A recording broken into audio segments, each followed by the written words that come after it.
Just over 8 minutes until your ABC News, and it is a busy birthday month in my household. My son's birthday was yesterday. Mine's coming up. Have you heard this nursery rhyme? Monday's child is fair of face, Tuesday's child is full of grace, Wednesday's child is full of woe, Thursday's child has far to go, Friday's child is loving and giving, Saturday's child works hard for a living, and the child that is born on the Sabbath day is bonny and blithe and good and gay. So do these fables hold any weight? Yes, that was not my singing. I wouldn't do that to you on a Monday. My son and I are Wednesday children, full of woe apparently. Psychology consultant and author Dr. Jo Lukens is with me now. Good morning. Good morning, Susan. I'm pleased to say that wasn't me singing either. Is there any scientific evidence to support the predictions made by the Monday's child rhyme? This could become one of our shortest interviews ever because the answer to it is no. So generally when it comes to our personality characteristics, what psychology has typically found is it's more likely to be influenced by genetics, upbringing and environment. So whilst it's been explored, there's yet to be any evidence that tells us that our predictions of the Monday's child are actually forthcoming. So nature, nurture, not nursery rhymes. Correct. Okay, funny that. Why do you think that people continue to believe in nursery rhymes and those traditional sayings, even though there isn't that evidence? Yeah, we're drawn to stories, aren't we? We know that about us as humans, stories and patterns. And many of our nursery rhymes, I don't actually know how old that one is, but my feeling is that it's quite an old one. So traditions really connect us to our families and our culture and our past. And even when they're unproven, if you like, they still continue to be repeated and to, I guess, in some ways reassure us. What psychological reasons help explain why many people do accept that traditional wisdom without evidence? Yeah, so we have human biases, and certainly when we're familiar with a story or we're familiar with a message, we're more likely to believe that it's true.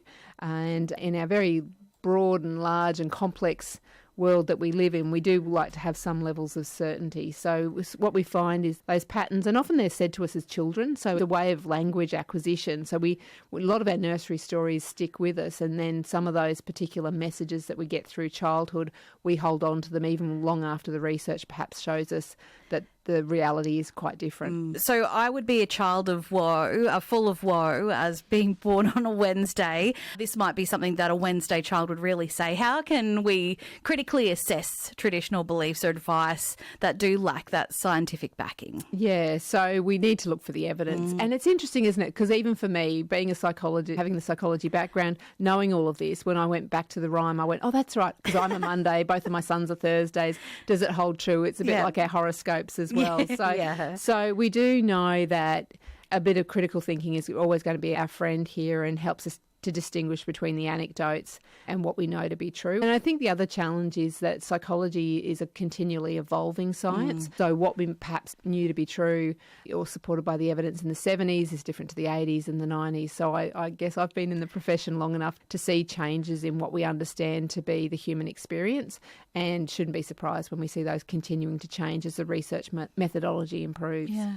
Are there dangers of just following these traditional advices without questioning? Yes, absolutely. So we know when it comes to important matters like our health and child rearing, those sorts of things, we can become stuck or follow the advice of things that aren't generally considered to be true, and in some cases they can be harmful. And we see that there's been lots of documentaries of late about different medical beliefs and so forth that we know aren't true, but people will hold on to the stories for different reasons. And through social media now we are exposed to more stories as well. So things can seem to have credibility. With AI, we'll probably continue to be challenged in terms of what is true and what is not. So the cultural tradition can certainly enrich our lives, but it's important to weigh them up against the modern knowledge and modern medicine. So there could be some dangers, but can they ever be useful? Yeah, they can be useful. So they can lead us towards more positive habits. Even if we go back to some really old ones, an apple a day. Yes, I'm pretty yes. sure the evidence is still supportive that you can eat an apple.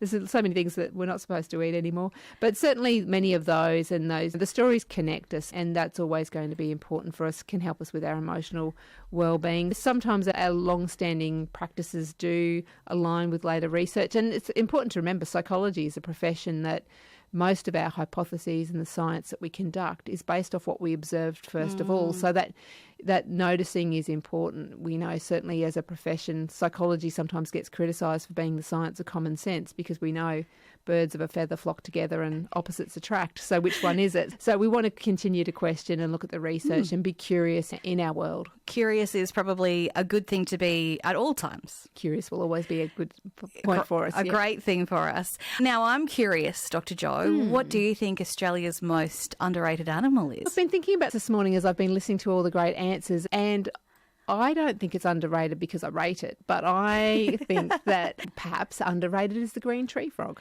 Yes. And I think that's because we pay far too much attention to its somewhat hideous counterpart, the cane toad. Yes. I think that everybody hates cane toads. That's something that we can it can bring us together. We connect over that, and technically probably not Australian. I think it was introduced. So let's go with our green tree frog. Green tree frog. Beautiful. Dr. Jo Lukens, thank you very much for your time today. Psychology consultant and author. Thank you very much for being with me.